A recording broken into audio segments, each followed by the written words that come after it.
श्री पुरंदरायधीशा अखंडमंडलाकारं व्याप्तं ये चराचरं तत्पदं दर्शितं येन तस्मै श्रीगुरवे नमः। श्री सद्गुरु सद्गोवा महाराज की जय। राधा कृष्ण भगवान की जय। सद्गुरुनाथ भगवान की जय। आजच्या सत्संगामध्ये आपण 6वा रस जो आहे तो भक्ती रस आणि भक्ती रसावरती आज आपण थोडस चिंतन करणार आहे। भक्ती रस म्हणजे काय? सात्वाच मनम परम प्रेमारूपाः म्हणजे ईश्वराप्रती किंवा आपल्या सद्गुरूप्रती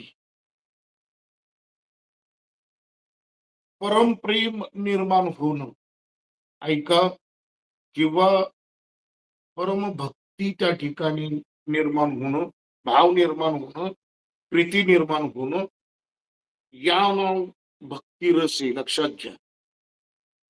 अमृतो भवती तृप्तो भवती, ऐका, म्हणजे ज्याच्या ठिकाणी एकदा का अमृत श्रवण त्या ठिकाणी प्राशन केलं की मग बाकी इतर दुसऱ्या रसाची त्या ठिकाणी इच्छा शिल्लक राहत नाही।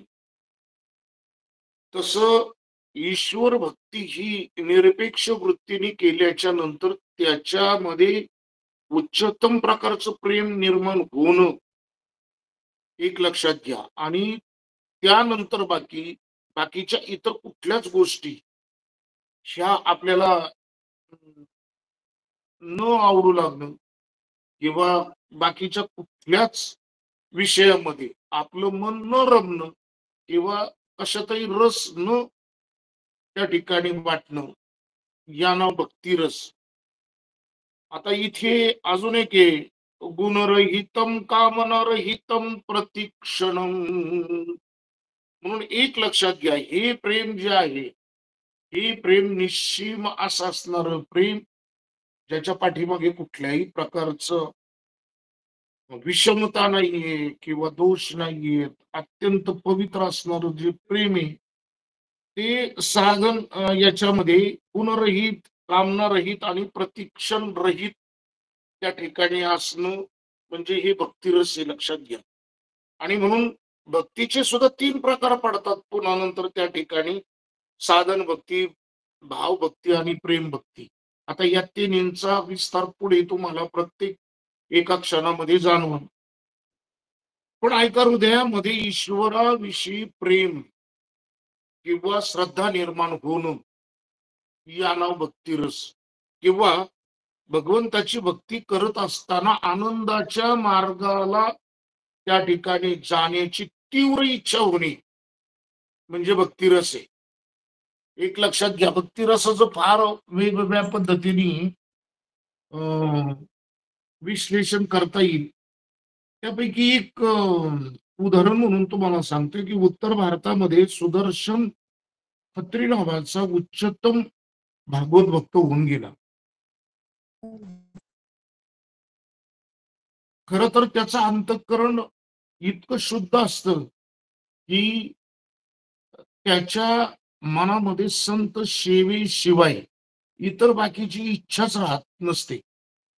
त्याला असं वाटतं की माझ्याकडनं संत सेवा ही सतत घडावी, त्याच्यामध्ये काही कमी पडू नये, मला आळस येऊ नये, मला कधी झोप येऊ नये, मला सतत संतांच्या त्या सेवेमध्ये उल्हास माझा निर्माण राहावा, मला आनंद त्याच्यामध्ये प्राप्त मिळावा, म्हणून न होता शुद्ध अंतःकरण संत सेवा न घडे जाण। एक लक्षात घ्या, एकनाथ महाराज एका अभंगामध्ये हे सांगतात की जर आमचं अंतःकरण शुद्ध नसेल आणि ते अंतःकरण शुद्ध नसताना आम्ही सेवा केलेली, ती सेवा बाकी त्या ठिकाणी आपल्याला घडू शकत नाही, आपली ती सेवा होऊ शकत नाही। शुद्ध संकल्पा वाचून संत सेवा न घडेची जाण.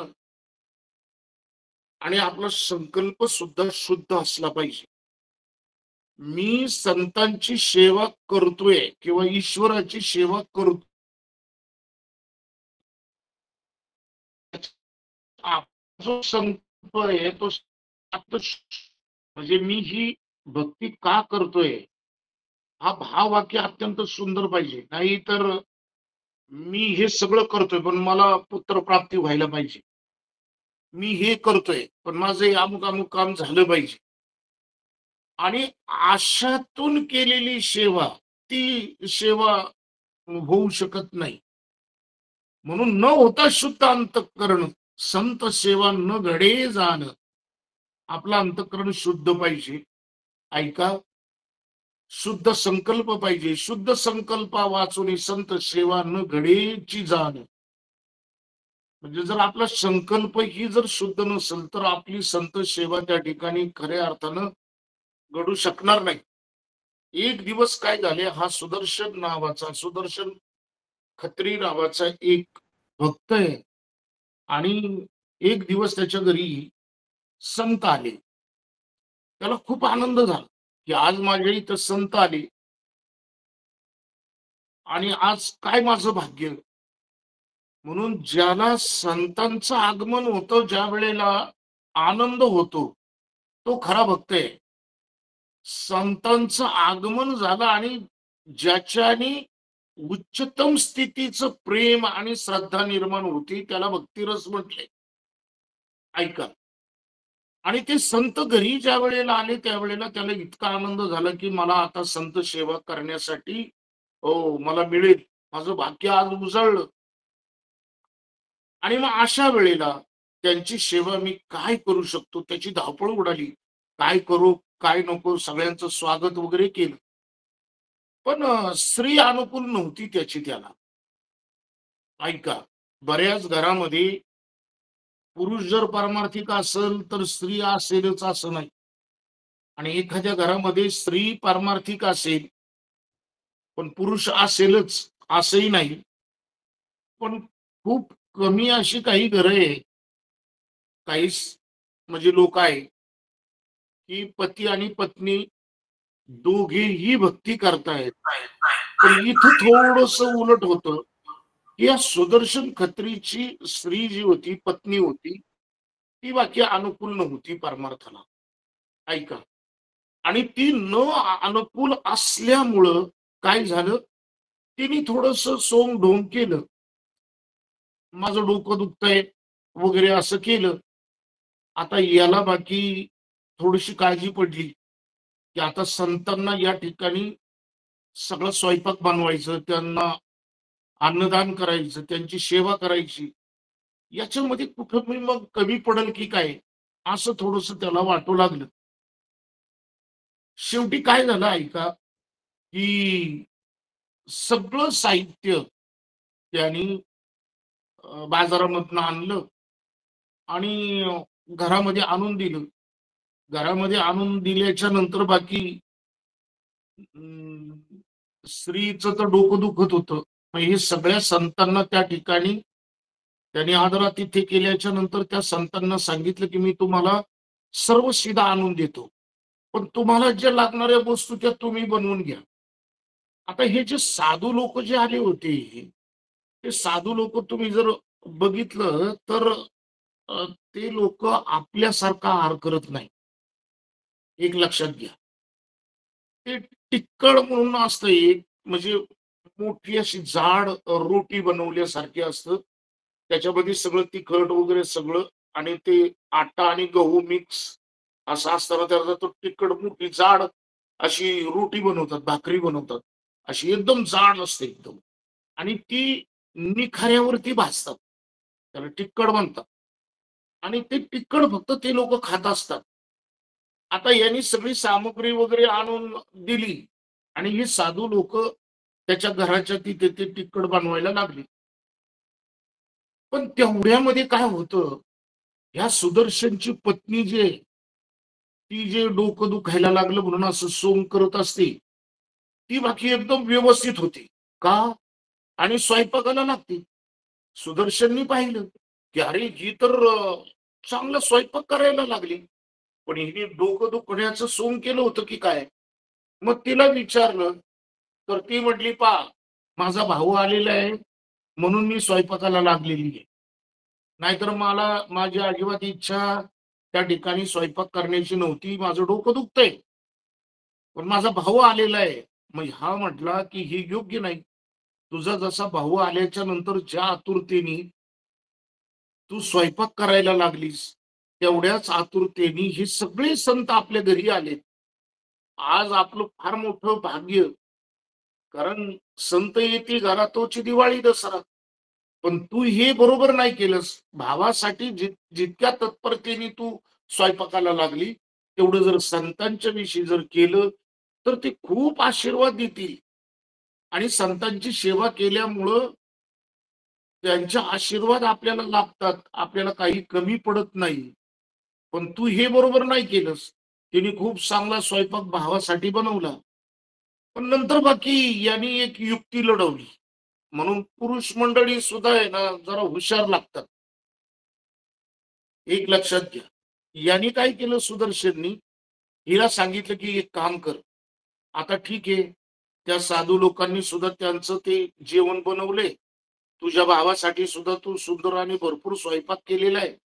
एक काम कर, पाणी कमी पडू नये म्हणून तू एक काम कर, नदीवर जा आणि 2 हंडी पाणी घेऊन ये छानपैकी चांगलं. ती म्हटली, "बरं ठीक आहे."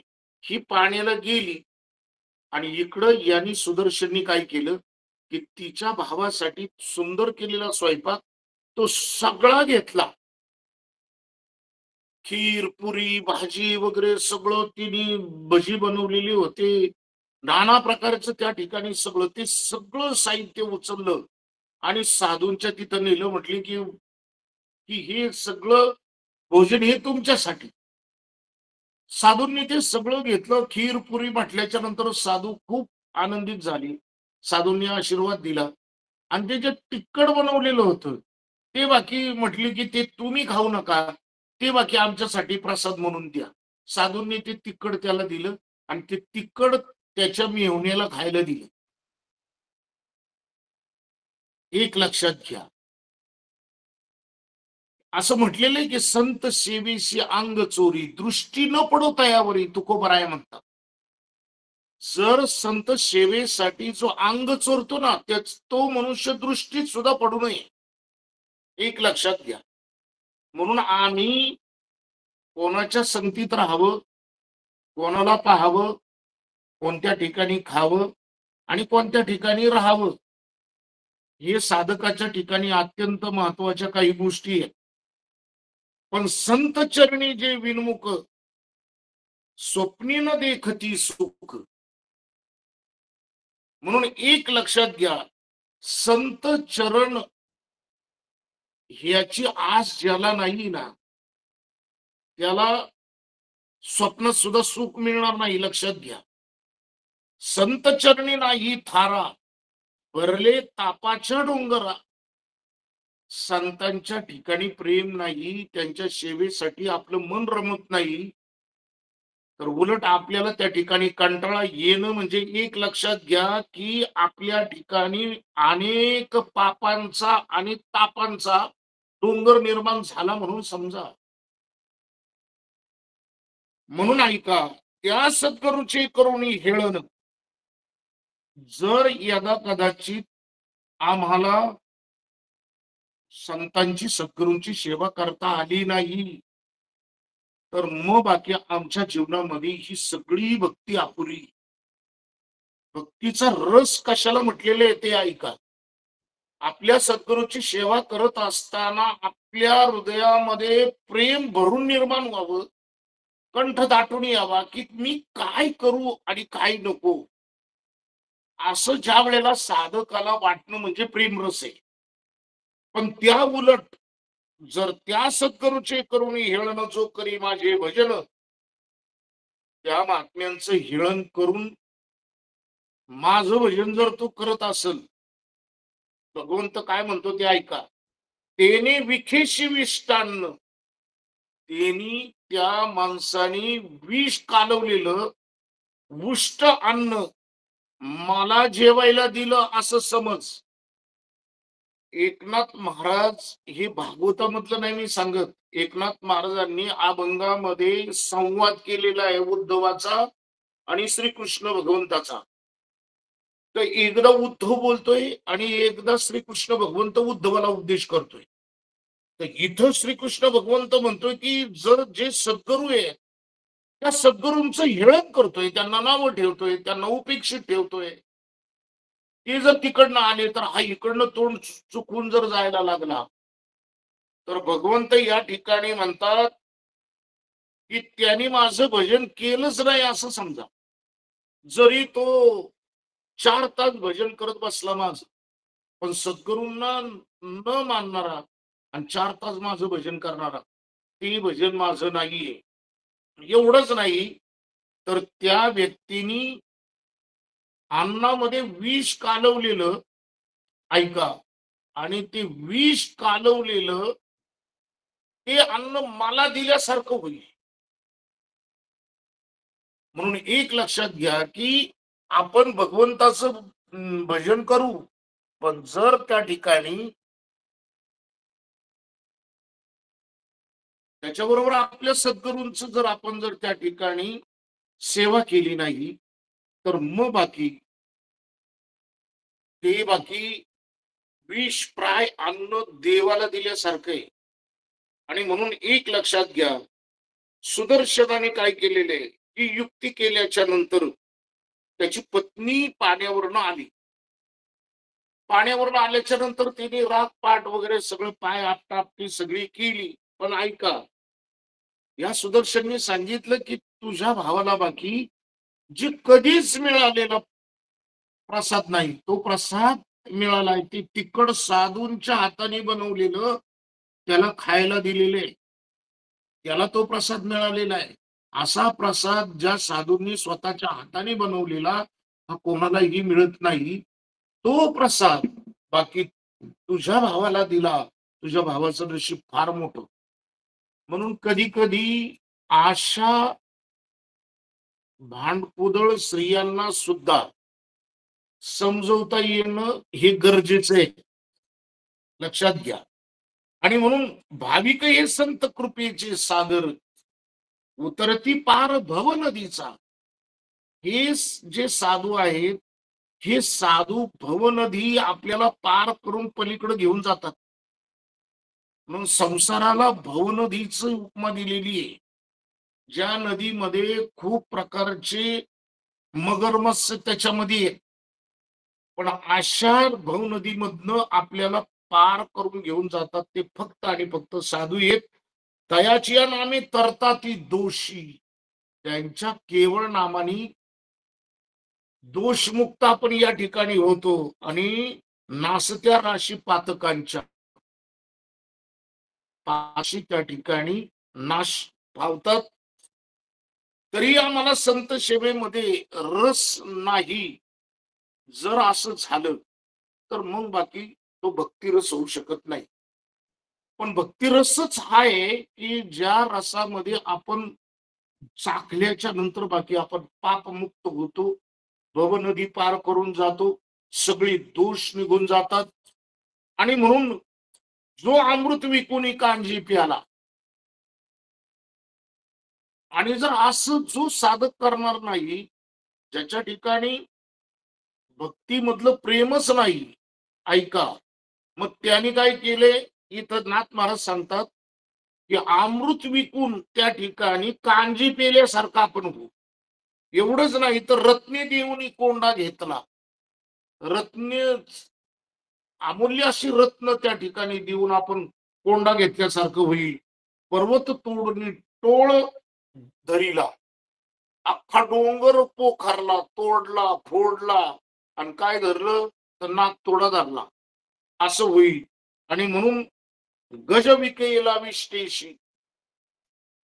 आणि म्हणून आपण एखादा हत्ती उष्टी आणण्यासाठी विकल्यासारखं होईल. म्हणजे एवढे दोष आहेत त्याच्यामध्ये. ऐका, सुदर्शनाची अजून एक कथा फार सुंदर येते. हे उत्तर भारतामध्ये रामानंद पंथामध्ये अत्यंत सुंदर असा एक भक्त होऊन गेला, ज्याला संत सेवा अत्यंत प्रिय वाटत होती. संत सेवा केली, संतांची सेवा करण्यामध्ये त्याला खूप आनंद व्हायचा. संतांची सेवा त्या ठिकाणी करताना ज्याला परमानंद व्हायचा, बाकी त्याला कुठल्याही गोष्टीमध्ये रस वाटायचा नाही. असा एकदा तो काय करायला गेला, की संतांना एक खीर हे करण्यासाठी, बनवण्यासाठी तो दूध आणायला गेला आणि दूध आणायला गेल्याच्या नंतर बाकी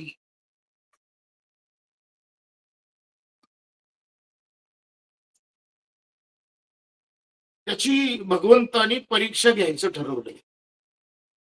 त्याने दूध फार छान घेतलं आणि घरी जायला निघाला. पण वाटेमध्ये देवानी त्याची परीक्षा पाहण्यासाठी देवानी चोराचं रूप घेतले.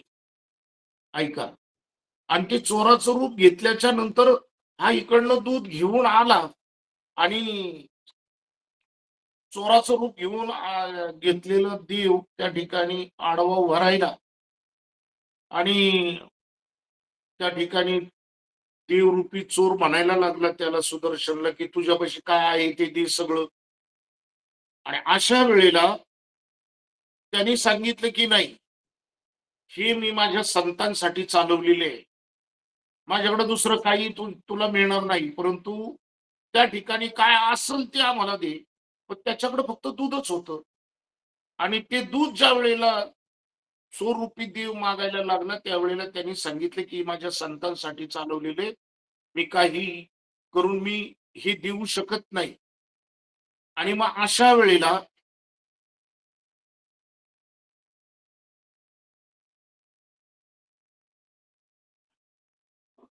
अशा वेळेला देवानी त्याच्यावरती जबरदस्ती केली.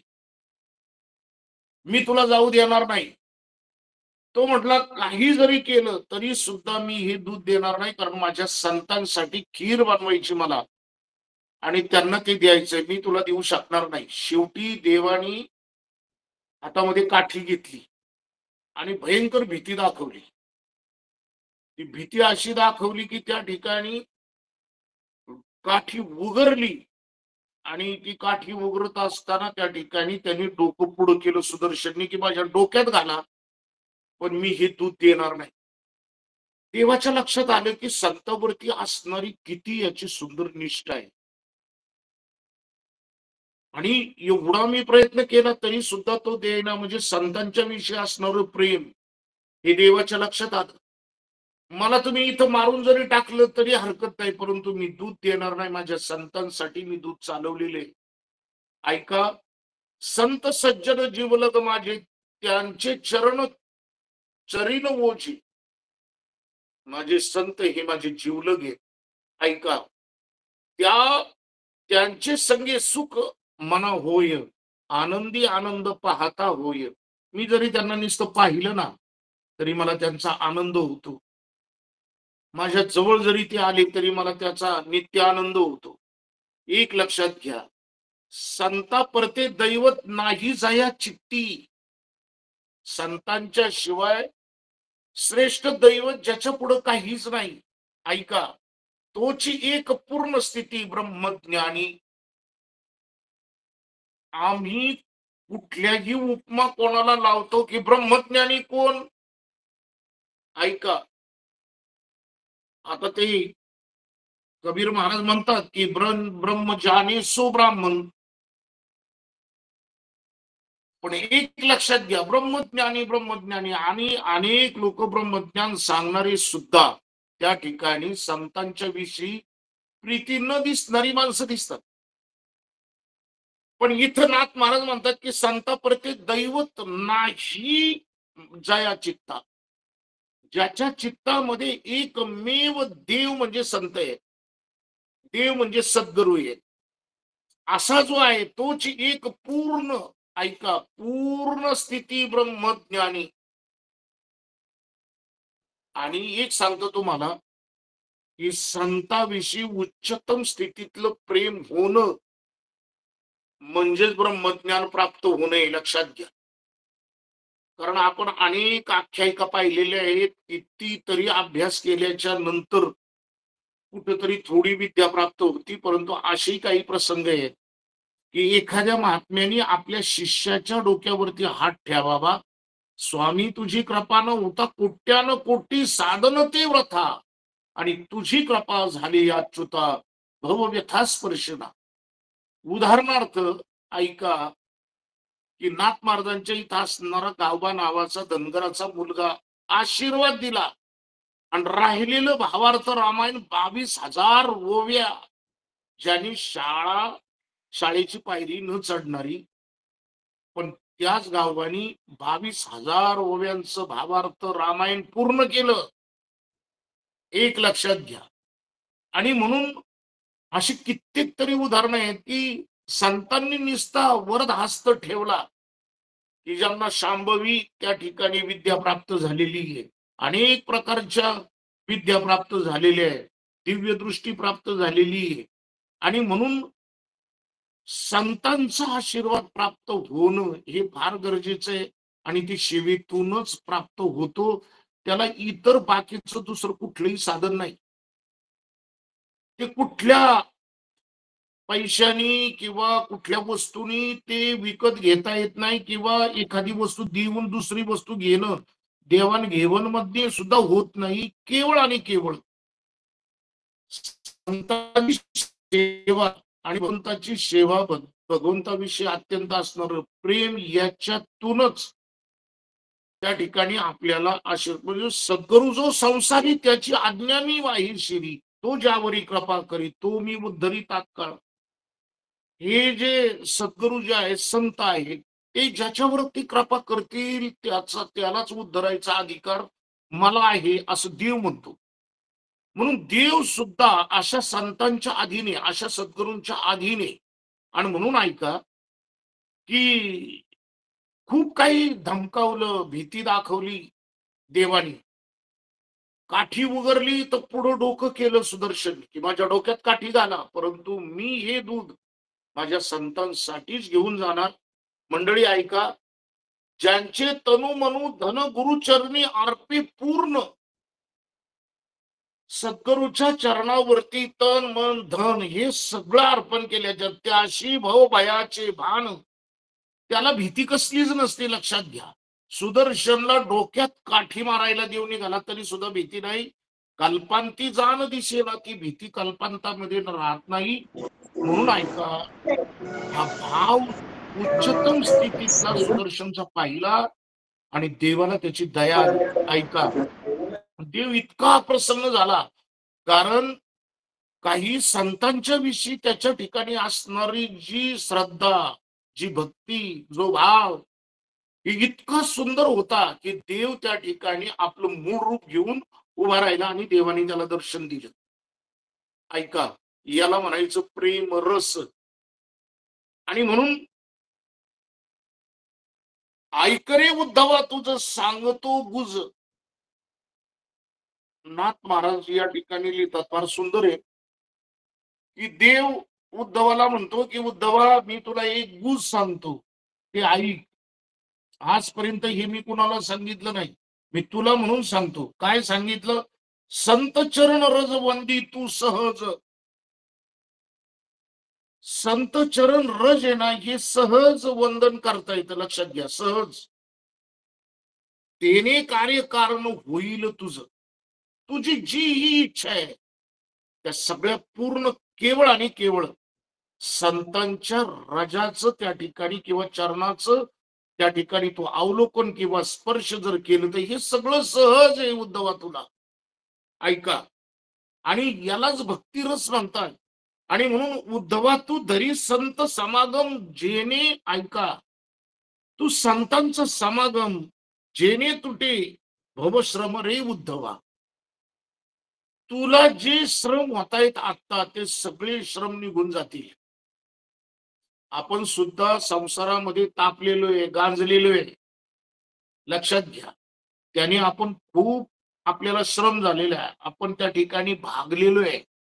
भागलिया मज वाहतील कडी त्यांची आणि जोडे सर्व सुख. म्हणजे एवढा विश्वास संतांवरती पाहिजे, की मी चालत असताना जर मी थकलो, दमलो, तर माझे सद्गुरू, माझे संत मला कडेवर घेतील. भागलिया मज वाहतील कडी आणि त्यांची आणि जोडे सर्व सुख, जगातलं सगळं सुख त्यांच्या चरणापाशी मला प्राप्त होणार आहे. हा भाव निर्माण होणं याला भक्ती रस म्हणतात. ऐका. आणि म्हणून सांगतसे गुज मनी धरी रे उद्धवा. मी तुला गुज सांगतोय, तू मनामध्ये धर उद्धवा, एक लक्षात घे. अनेक श्रम वाया न करी रे. आणि बाकीचं तू कुठेही बाकीचं काही करू नकोस. नाही तर बाकीची साधनं करून तू थकशील, दमशील, नर्वस होशील आणि तुला त्याच्यातला आनंद आणि रस हा मिळणारच नाही. एक लक्षात घ्या. आणि म्हणून संत निष्ठा ही फार सुंदर आहे. संत निष्ठेमध्ये आनंद आहे. काही लोकांची संत निष्ठा ही राहत नाही, त्यांचं दुर्दैव आहे. समजायचं की त्यांचं वाईट कर्म जे पाठीमागचं जे संचित आहे ना, ते पर्वतासारखं त्यांच्या पुढे उभं राहिलेले आहे.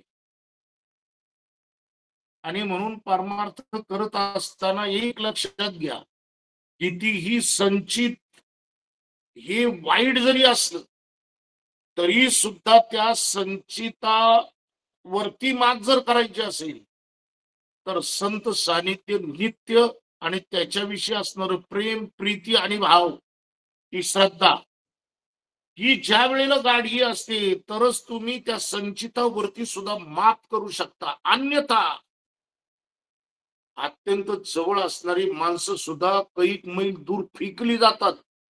एक लक्षात घ्या. आणि म्हणून भगवंतानी त्या ठिकाणी चतुर्भुज जे रूप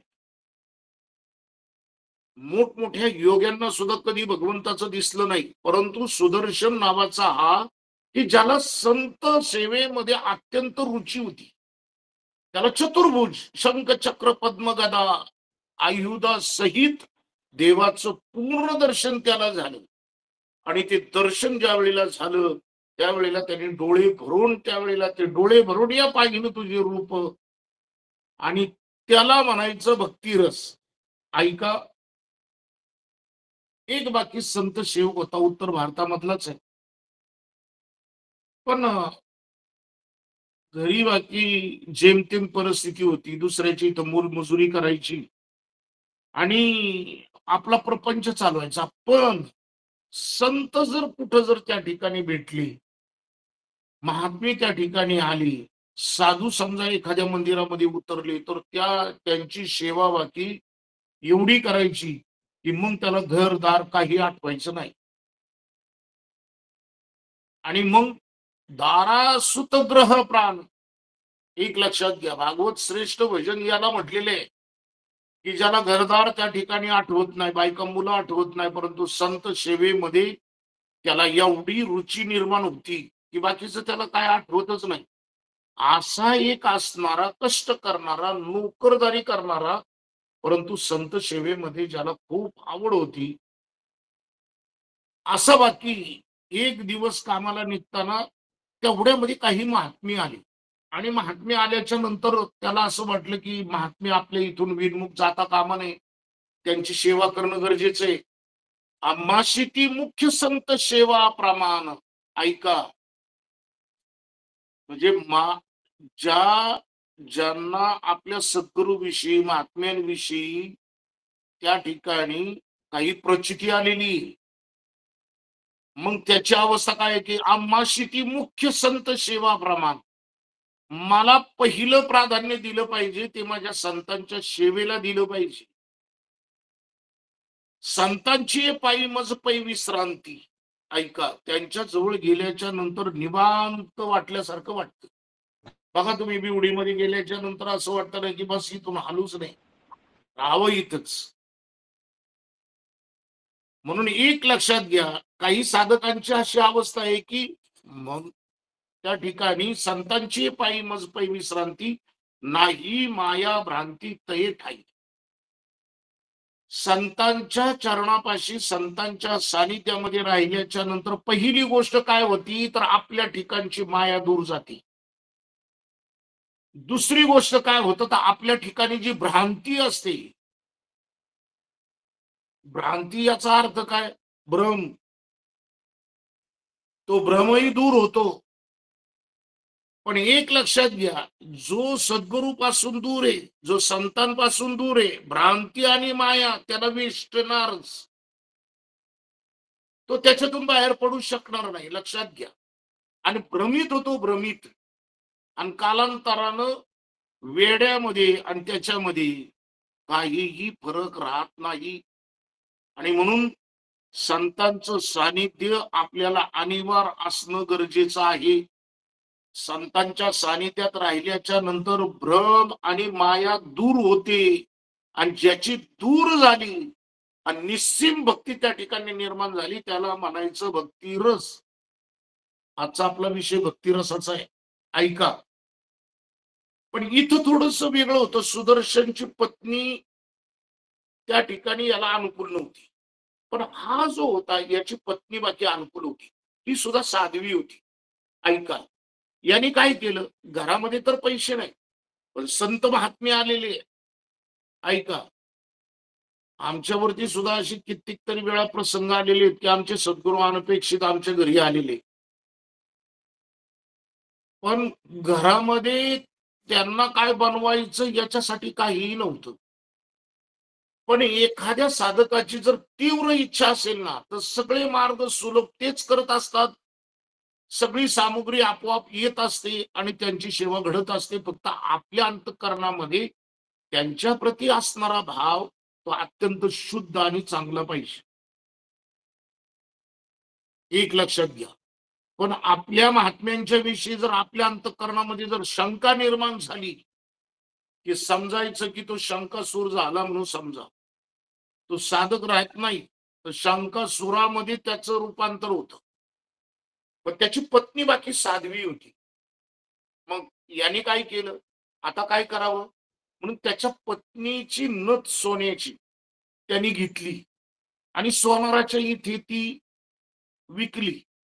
त्याचे जे काही पैसे त्यांनी ते वाण्याकडं जाऊन सगळी सामग्री घेऊन आला आणि पत्नीला सांगितलं, की संत महात्मे त्यांना काही कमी पडू देऊ नकोस. सगळ्या यथायोग्य गोष्टी, सगळ्या त्यांना आवडणारे पदार्थ वगैरे सगळे कर. ती म्हटली, तुम्ही काळजी करू नका आणि हा कामाला निघून गेला. ऐका.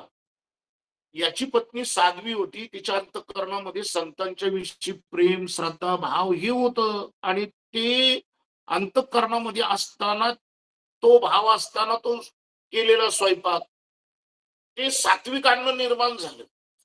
सगळे पदार्थ त्या ठिकाणी सुंदर बनवले. सडा, रांगोळी, धूप, दीप वगैरे सगळं करून संतांना त्या ठिकाणी भोजनासाठी बसवलं. सगळ्या पंक्ती बसल्या. ऐका. संत देवाचा लाडका, देवतेने केला बोडका. एक लक्षात घ्या. देव त्या संत सेवेची भक्ती पाहिल्याच्या नंतर देव कुठल्याही क्षणी, कुठलंही रूप आणि कुठलंही नीच काम करायचं म्हटलं ना, तरी सुद्धा देव करतो. ऐका. कारण देवालाच त्याच्यामध्ये प्रीती निर्माण होते. त्याला म्हणायचं भक्तिरस. ऐका. एवढंच नाही तर ब्रह्मांडाचा धनी तो संती केला ऋणी. ब्रह्मांडाचा तो मालक आहे, तो चालक आहे, मालक आहे. पण संत सेवा केल्याने त्याच्यावरती ऋण निर्माण होतं, लक्षात घ्या. म्हणून नाचे मागे मागे वा हे अंगे भार त्यांचा. आणि म्हणून त्या संतांच्या माग माग तो नाचतो. संतांच्या विषयी प्रीती त्या देवाची असती. पण देवाला का आनंद एवढा होतो, तर जो साधक संतांची सेवा करतो, तो साधक भगवंताला अतिप्रिय आहे. आणि त्या साधकाचे लाडे आणि कोडे हे सगळं पुरवण्यामध्ये देवाला त्या ठिकाणी आनंद, देवाला त्या ठिकाणी उत्सुकता निर्माण होते. त्याला म्हणायचं भक्तिरस. एक लक्षात घ्या. आणि मग काय झाले पहा पुढं. पण देवाला आता दया आली. काय दया आली, की यांनी याच्या पत्नीची नथ मोडली आणि संत सेवा करतोय. देवाने काय केलं, त्याचंच रूप धारण केलं. वाण्याकडे गेला. वाण्याला सांगितलं, की बाबा जी नथ मी तुम्हाला सकाळी दिली, त्या बदल्यामध्ये मला तुम्ही पैसे दिले. हे पैसे घ्या, ती नथ पुन्हा मला द्या. हा देव होता ऐका. पण या साध्वीच्या मालकाचा भाव पाहून त्याच साध्वीच्या मालकाचं रूप घेऊन देव सोनाराकडे गेलेला आहे. सोनाराची पहिली सुद्धा सगळी काय असेल ती सगळी बाकी चुकती करून देवाने ती नथ परत आणलेली आहे. आणि एवढंच नाही, वाण्याकडनं सामग्री नेलेली आहे. पूर्वी काही वाण्याची उधारी होती, ती वाण्याची उधारी सुद्धा देवाने त्या ठिकाणी पूर्ण देऊन टाकली आणि नथ घेऊन तिच्याच मालकाचं रूप घेऊन घरी आला.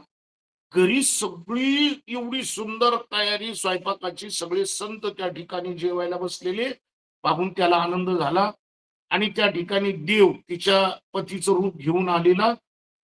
तो म्हटला, की एक लक्षात घे, संतांना ही सगळे पदार्थ तू छान बनवली, पण तू बाकी सुंदर दिसेना. तुझ्या नाकात ती जर नथ असली ना, तर तू खूप छान दिसते. ऐका. तर ती म्हटली, की "अहो असं काय करताय तुम्ही? सकाळी नेली ना, आता कुठून पैसे तुमच्याकडे अचानक आले?" पण तो देव होता. तिचं नाव, तिचे मालक नव्हते. नीट ऐका. भक्तिरस कशाला म्हणायचं? देवाने तिच्या मालकाचं रूप धारण केलेलं आहे. ती म्हटली, की "सकाळीच तुम्ही माझी नथ नेली आणि लगेच पैसे तुमच्याकडे कुठून आले? तुम्ही सोडून कसे आले?" "ते जाऊ दे मुर्देत, पण तू नथ घातल्यानंतर फार छान दिसते. ही नथ घाल तू." ती म्हटली, की "आता मी हात भरलेले आहेत माझे पिठाने वगैरे. मी स्वयंपाक करता-करता त्यांनाही वाढते. असं करा, तुमच्याच हाताने माझ्या नाकामध्ये नथ घाला." देवाला आनंद झाला. देवाने तिच्या मालकाचं रूप घेतलेलं तिच्या नाकामध्ये ज्या वेळेला ती नथ घातली, मला सांगा, तो स्पर्श देवाचा होता. देवाच्या स्पर्शाने तिला एवढा आनंद झाला. तिच्या शरीरामध्ये एक प्रकारचं चैतन्य निर्माण झालं. स्फूर्ती निर्माण झाली. एक लक्षात घ्या. आणि भावतरंग त्या उर्मी तिच्या अंतःकरणामध्ये त्या ठिकाणी निघायला लागल्या. तिला असं वाटू लागलं, की मी आता यांच्यासाठी काय करू आणि काय नको. संतांना आग्रह करून करून त्या ठिकाणी तिचं रूप इतकं सुंदर झालेलं होतं. ज्या भगवंतानी स्वतः नाकामध्ये नथ घातलेली, तो चेहरा किती सुंदर झाला असेल. ते अन्न किती सुंदर त्या सर्व संतांना लागलेलं असेल. ऐका, याला म्हणायचं भावरस. संतांचं अंतःकरण एवढं प्रसन्न झालं, की त्या दोघांना भरभरून त्या ठिकाणी आशीर्वाद दिले. ऐका. आता देवाने काय केलं, ती नथ घातली, थोडा वेळ थांबले आणि तिथून निघून गेले. आता तिचा पती कामावरनं आला. आल्याच्या नंतर पाहिलं, सगळे संतांनी सगळे तृप्तीचा ढेकर दिलेला, सगळे पदार्थ बनवलेले, पंक्ती उठलेल्या होत्या.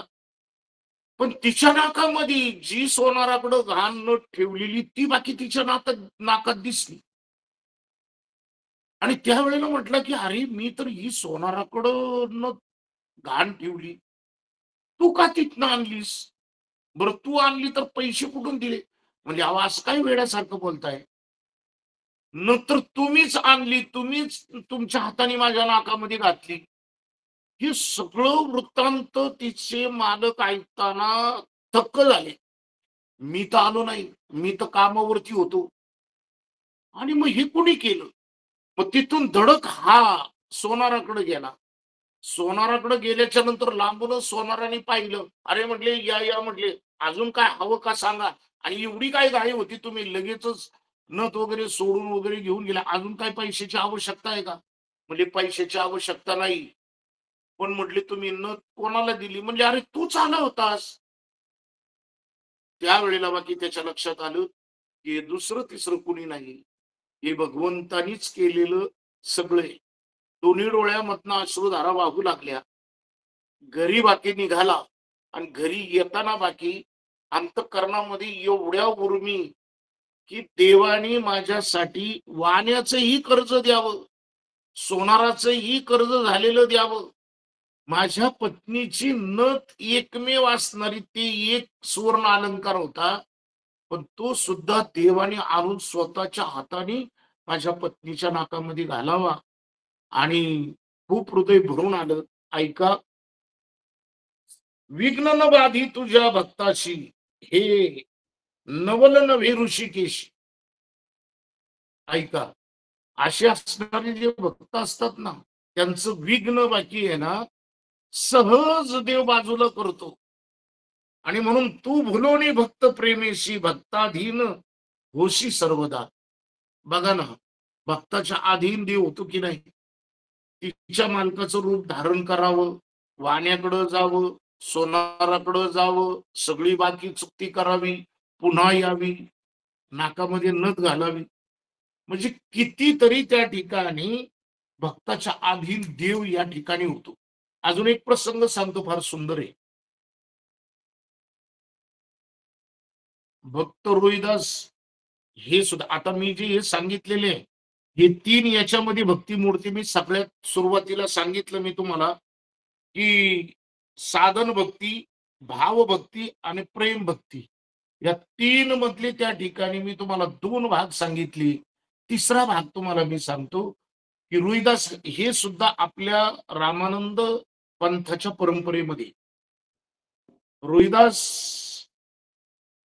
हा हीन कुळामध्ये जन्मलेला असतो.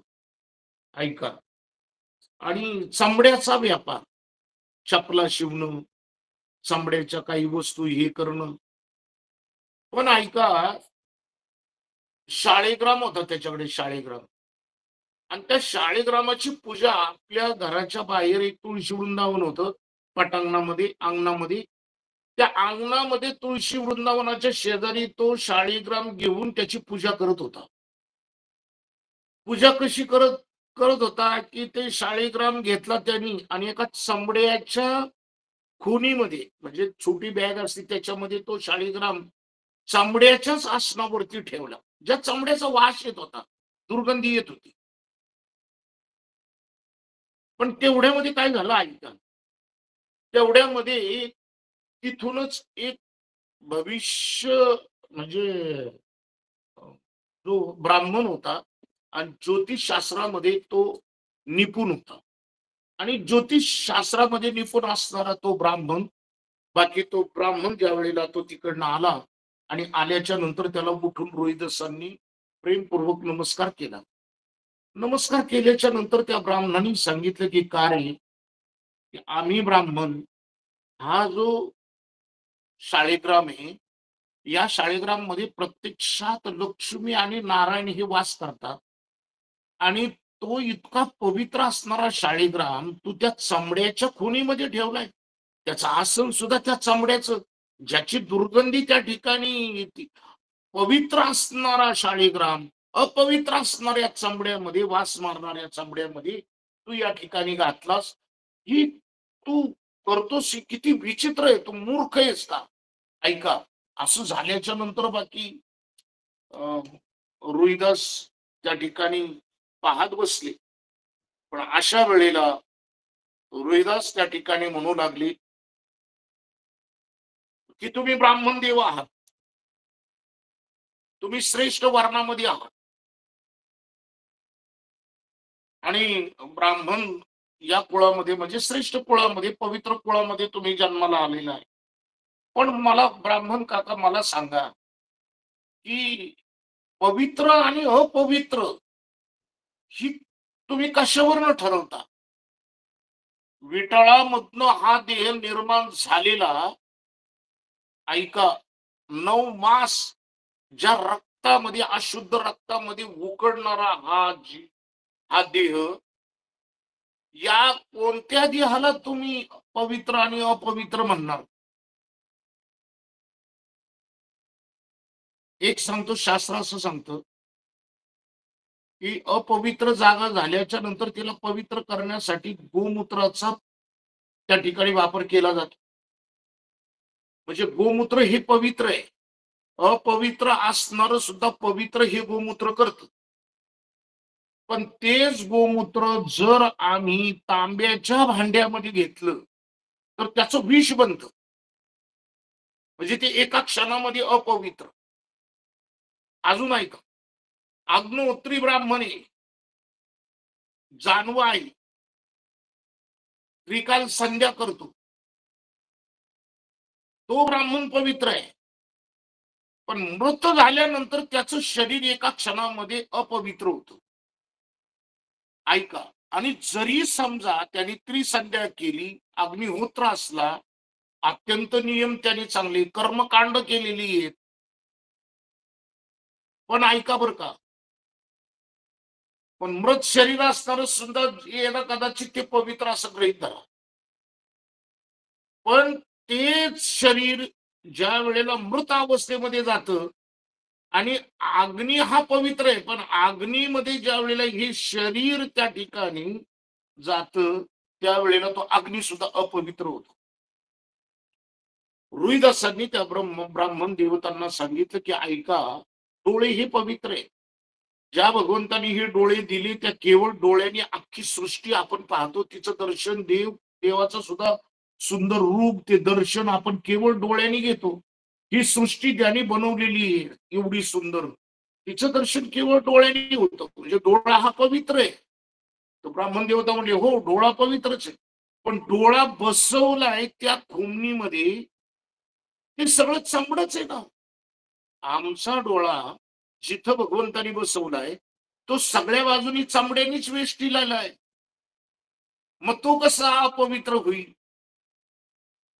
फार सुंदर सांगितले. ऐका अजून एक, तुम्ही मंदिरामध्ये भजन म्हणता, अत्यंत पवित्र वातावरण होतं, सगळी माणसं डोलतात, ते नाद ब्रह्म तयार होतं, टाळ विण्यांचा तो झंकार. पण जो मृदंग वाजल्याच्या नंतर त्या भजनाची उंची वाढते, सगळी लोक डोलतात, त्याचा आनंद, ते ब्रह्म त्याच्यामधनं नाद तयार होतो. पण ते चमड्याच आहे ना, ते तो मृदंग हा चमड्याचा आहे, मग तो अपवित्र व्हायला पाहिजे होता. म्हणून एक लक्षात घ्या, तुम्ही आम्ही हा भेद करतो. बरीचशी साधक त्यांना करायचं नसतं, परंतु उगीचच काहीतरी कारण सांगतात की महाराज, मग आम्ही असं बसलो तर चालेल का, आंघोळ केली तर चालेल का, मग ते होतच नाही, वगैरे वगैरे ती कारण. परंतु एक लक्षात घ्या, रोहिदासांनी ह्या सगळ्या गोष्टी सांगितल्या की पवित्र काय आणि अपवित्र काय. पवित्र तो देहवाणी पुण्यवंत, जो वदे अच्युत सर्व काळ. जो देह भगवंताचं सतत नामस्मरण करतो, ते देह त्या ठिकाणी अपवित्र कधीच होऊ शकत नाही. आणि म्हणून ऐका, पुढं अशी आख्यायिका आहे याची, हाच शाळीग्राम रोहिदास मांस विकतात, पण त्या तराजू मध्ये एका बाजूला वजन म्हणून शाळीग्राम ठेवलेला असतो. सारखे रक्ताने त्या भरलेले हात त्याला लागलेले असतात. पण एक साधू येतात, आणि त्या साधूनी पाहिलं, अरे अरे म्हटलं की काय तू मूर्ख आहेस, हा शाळीग्राम आणि वजनासाठी वापरतो तू. म्हटलं एक काम कर, तुला याच्यासाठी मी पाहिजे तेवढं द्रव्य देतो, पण हा बाकी शाळीग्राम मला दे. ते भगवंत त्याच्यामध्ये प्रत्यक्षात. रोहिदासांनी म्हणले ठीक आहे, घेऊन जा. हे साधू, फार मोठी कथा आहे, मी अगदी आता वेळ नाहीये, 2च मिनिटात संपवतो. भक्ती रस कशाला म्हणायचं ते ऐका. ते महात्मे शाळीग्रामला घेऊन जातात. घरी गेल्याच्या नंतर विविध नद्यांचं पाणी, कपिला गाईचं दूध, त्याच्यानंतर गोमूत्र वगैरे, त्याला अभिषेक वगैरे, स्वच्छ धुवून वगैरे, अत्यंत छान त्याला चंदन वगैरे लावून त्या ठिकाणी फुलांची शेज करतात. त्या फुलांच्या शेजेवरती तो शाळीग्राम ठेवतात. धूप दीप वगैरे सुंदर असे सुगंधी द्रव्य वगैरे हे करून त्याच त्या स्थापना करतात.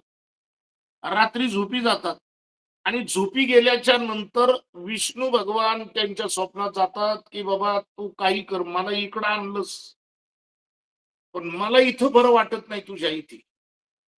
ब्राह्मण त्या ठिकाणी महात्म्य म्हणतात, देवा तुला एवढं शुद्ध मी केलं, इथं एवढ्या चांगल्या, अरे रक्त मांसामध्ये तू काय नाही म्हटले, की मला त्याची सवय झालेली आहे, मला इथं अजिबात ठेवू नको. मला पहिलं रोहिदासांकडे घालव. महात्म्यांच्या लक्षात आलं, की रोहिदासांचा सुद्धा अधिकार काय मोठा आहे. ऐका आणि तो शाळीग्राम महात्मे पुन्हा रोहिदासांकडे नेऊन देतात. आता ऐका तिथं संवाद होतो, की अरे ज्याच्या गळ्यामध्ये जाणवय तो ब्रह्मज्ञानाचा अधिकारी, तो पवित्र आहे. तुझं काय? त्याच वेळेला रोहिदासांनी काय केलं, आपली रापी काढली, बंडी काढली आणि त्या रापीने आपल्या पोटाचं चमडं काढलं आणि ते चमडं बाजूला केलं आणि आतमध्ये त्या ठिकाणी ते जानवं उपजदाच त्या ठिकाणी रोहिदासांना होतं.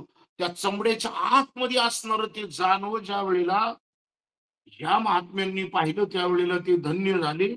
एक लक्षात घ्या, देवाला ज्याच्या इथं राहिल्याच्या नंतर देवाने काय करावं या रोहिदासांसाठी, चोखोबा महाराजांसाठी?